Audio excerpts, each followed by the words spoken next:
खाद खाएगा उसकी बानी नहीं जाएगी, जो सोना खाद खाएगा उसकी भी बानी जाएगी। हिम्मत मत हारना, मेरी बात को याद रखना।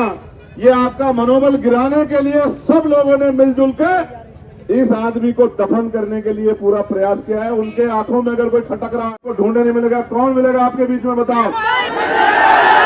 इसलिए कह रहा हूं, ये वोट का अधिकार बिकने के लिए नहीं मिला। और ये तो वो गांव है जिसमें माननीय काशीराम साहब मेरे गुरु ने कैडर किया।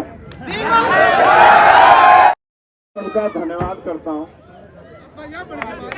कि आप लोग जहां हरियाणा में मैं बड़े बड़े नेताओं की सभा देख रहा हूं, बुलाए से आदमी नहीं जा रहे हैं, कुर्सियां खाली पड़ी हैं, 10 मिनट कोई किसी का इंतजार नहीं कर रहा है। वहां यहां आप लोग बिना कुर्सियों के, उधर तो मेरी माए बहनें जो है छतों पे खड़ी हैं, और इधर भी खड़ी हैं, इधर भी खड़ी हैं चारों तरफ, और उधर भी खड़ी है वहां। और ये हमारे नौजवान साथी, ये मीडिया का एक साथी था अंदर, मुझसे पूछ रहा था कि भाई माए बहनें किधर हैं? तो मैंने कहा जिधर बेटे हैं उधर ही माँ बहनें हैं। क्या माए बहनें बेटों भाइयों के खिलाफ होती हैं कभी? देखो, मैं आपसे ये कहना चाहता हूं, हम बाबा साहब अम्बेडकर और माननीय काशीराम साहब को अपना राजनीतिक गुरु मानते हैं। किसान कमेरे एकजुट होंगे तो बदलाव होगा, वरना जिस धर्रे पर राजनीति चल रही आ रही है उसी पे चलती रहेगी। और जिस धर्रे पर राजनीति चली आ रही है, जिस पे चलती रहेगी, तो सरकारें आएंगी जाएंगी, पॉलिसियां बनेंगी, भाषण होंगे, वादे होंगे, लेकिन आपके हाथ खाली रहेंगे, आपके घर तक कुछ नहीं आएगा। मैं इस बात की आपको गारंटी देता हूं। और इन सरकारों के चरित्र इस बात के गवाह। पहले नौकरी कैसे आती थी, नौकरी कैसे पहुंचती थी, नौकरी कब गरीब के बच्चों के घरों तक पहुंचेगी, जमीन रोजगार कहां से मिलेगा, आरक्षण का क्या होगा। इनके बड़े बड़े नेता जो सरकार में भी नहीं, इतने घमंड में है, कोई बाहर जाके बोलता है खत्म कर देंगे।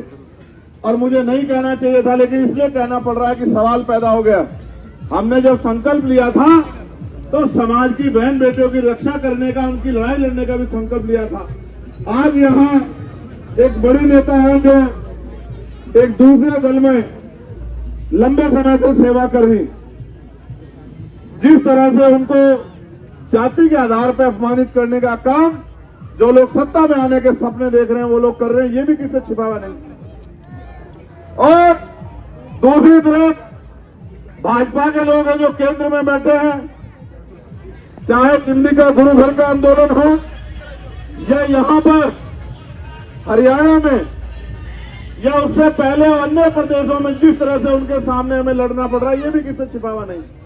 हमारे कंधों पर जिम्मेदारी है कि हम आपके घरों तक अधिकार तो पहुंचाएं, लेकिन आपके मान सम्मान की रक्षा भी करें। मैं अपने नौजवान भाइयों से कहना चाहता हूं, हक मांगने से नहीं मिलते, हक छीनने पड़ते हैं। 5 साल में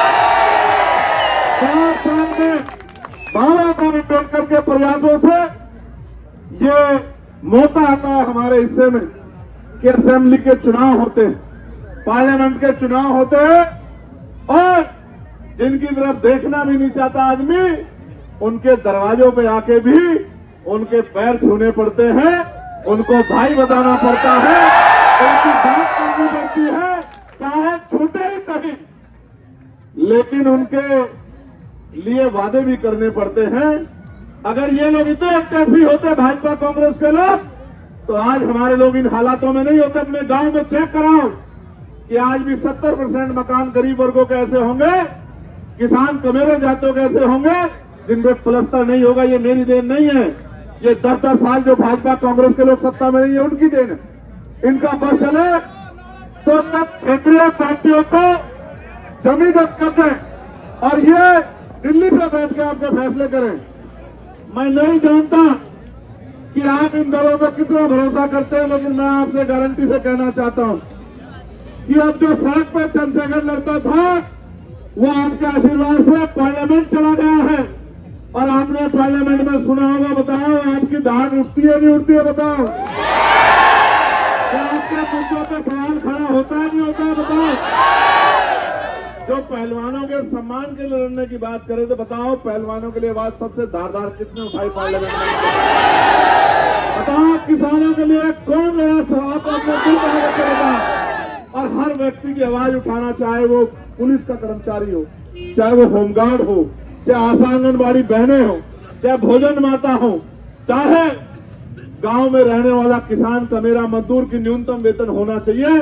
सबके लिए संघर्ष करें, लेकिन जब तक राजकाज नहीं बनेगा तब तक कैसे आपकी मदद कर पाएंगे आप बताओ। आज तो सरकारों ने प्राइवेट हॉस्पिटल बना दिए कि गरीब उसमें घुस ना जाए, प्राइवेट स्कूल बना दिए कि गरीब उसमें घुस ना जाए।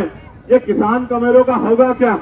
मैं आपसे कहना चाहता हूं, आप मौका दो और आपके इस मौके से आपके घरों तक योजनाएं पहुंचाने का और आपके स्वाभिमान सम्मान की लड़ाई लड़ने का काम हम लोग करेंगे। क्या आपका भरोसा हमारे साथ है?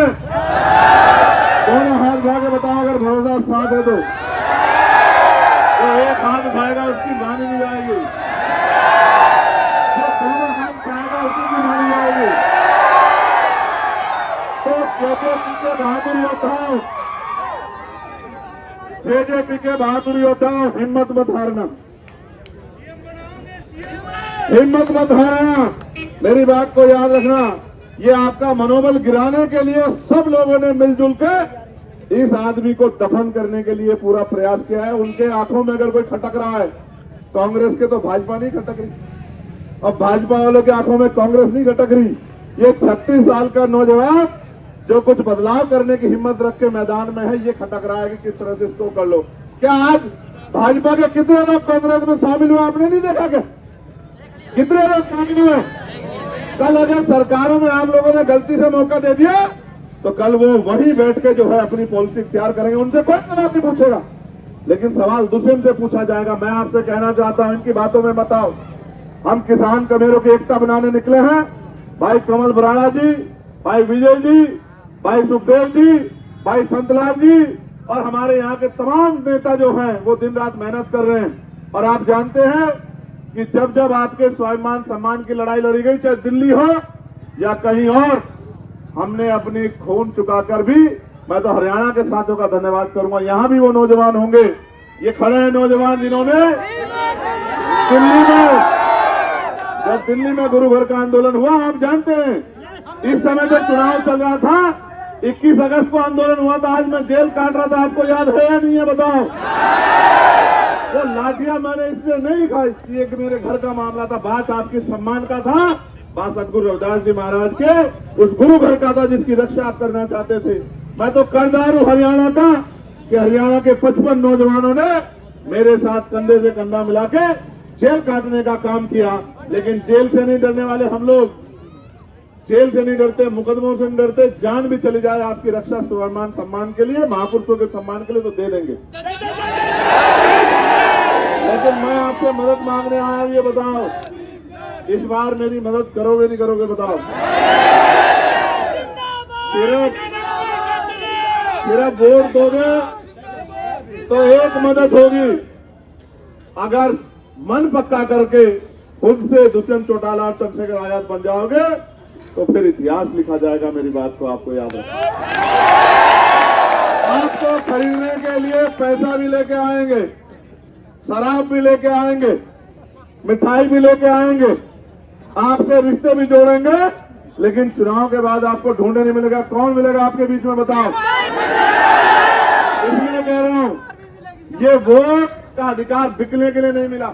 और ये तो वो गांव है जिसमें मान्यवर काशीराम साहब मेरे गुरु ने कैडर किया, इन्होंने मेरे वजन का आइडिया लगाया। आपके वजन का आइडिया तो नहीं लगा सकते लोग, इन्होंने वजन का आइडिया लगा के लगभग 80 किलो लड्डू की व्यवस्था की है यहाँ मुझे तोलने के लिए। और मैं इनसे कहता हूं, आप तो मुझे अपने सर के बराबर का बाल रख के भी तोलना चाहोगे तो आपका बाल जो है सम्मानित होगा, मेरा वजन उसके बराबर नहीं होगा। लेकिन मैं आपको कहता हूं कि आप ये जो नौजवान हैं, ये अगर घर से निकल के 1 घंटा भी मेरी मदद उचाना में करा देंगे तो मैं लिख के देता हूं कि उचाना इतिहास भी लिखेगा। और इस बार ना इधर की हवा है ना उधर की हवा है। तो आप देखना इस बार आपकी बात उचाना की चंडीगढ़ में और मजबूती से जाएगी। मेरी बात को इशारों में समझ लेना। अगर सोचो कांग्रेस के लोग आगे बढ़ जाए तो मेरा उन पे क्या अधिकार है बताओ? क्या वो मेरे कैसे काम करेंगे? वो तो अपनी पार्टी के नेता को गाली दे रहे हैं, मुझे तो वो सपने में पता नहीं क्या कहते हैं। उजाले में तो कहने की हिम्मत जुटानी पड़ेगी। भाजपा के लोग अगर सत्ता में तो मेरी सुनेंगे क्या? कौन सुनेगा मेरी? मेरी सुनेंगे वो जो मेरे साथ हैं, जिन पे मेरा जोर। अगर आजाद समाज पार्टी जेजेपी का एमएलए जीता तो उसका कलम पकड़ के काम करवा सकता हूं। और अगर भाई दुष्यंत आगे बढ़ जाते हैं तो इनसे मैं कह के भी और इतना भी दम रखता हूं कि मैं इनसे कलम पकड़ के कह सकता हूं कि यार मदद करके काम करवा। मगर वहां तक भेजने की जिम्मेदारी तो आपके हाथ में। मेरा तो वोट नहीं है। मेरा वोट होता तो मैं आज ही कह देता कि मेरा वोट भाई दुष्यंत को। लेकिन आप लोग मदद कर दोगे नहीं कर दोगे? पड़ोस के गांव में जाकर मैं सब जगह नहीं जा सकता। जिता दोगे नहीं जिता दोगे? लोग जो झूठ भरम फैलाएंगे उसको रोक दोगे नहीं रोक दोगे? और एक बात और सुनो, हमारे बड़े बड़े नेता भी आएंगे, उनकी रैली में तो चले जाना। सम्मान भी रखना होता है। लेकिन सुन लो पहले मेरी पूरी बात सुन लो। लेकिन उनको भी ये बता देना कि वोट तो हम दुष्यंत चौटाला को दे। कर दोगे नहीं कर दोगे इतना काम? और जब तक कलम की ताकत हमारे हाथ में नहीं होगी तो बताओ क्या मदद कर पाएंगे? बताओ फिर जेलें काटेंगे? कोई बात नहीं। किसान जब बीज बोता है ना तो उसको नहीं पता कि फसल कैसी होगी। जानते हो नहीं जानते? मैं तुम्हारे प्यार का कदरदान, मैं इस गांव को नहीं भूलूंगा जीवन में। चप्पल टूट गई है, चप्पल फेंक के दौड़ रहे हैं, मैं इस प्यार को नहीं भूल सकता। मगर मैं फिर ये कह रहा हूं, मेरी माओ से भी कह रहा हूं, बताओ मदद करा दोगी नहीं करा दोगी? इस बार किसी की बातों में तो नहीं आओगी? पक्का? चलो फिर एक और बात, हाथ उठाओ, दोनों हाथ उठा दो। हमारा निशान क्या है बताओ? जोर से बताओ क्या निशान? पक्का? जैसे सुनो। साथियों, जैसा कि आपको पता है, बी मिशन टीवी हमेशा ग्राउंड जीरो की रिपोर्ट आपके बीच रखता है। अगर आपको हमारा काम पसंद आता है तो बी मिशन टीवी को आर्थिक मदद करें, जिससे कि हम यूं ही निरंतर ग्राउंड लेवल पर काम करते रहें। स्क्रीन पर दिख रहे QR कोड को स्कैन करें और अपने दान की राशि बी मिशन टीवी के खाते में भेजें। QR कोड के अलावा आप हमारी UPI ID BMissionTV@YBL पर भी मदद भेज सकते हैं।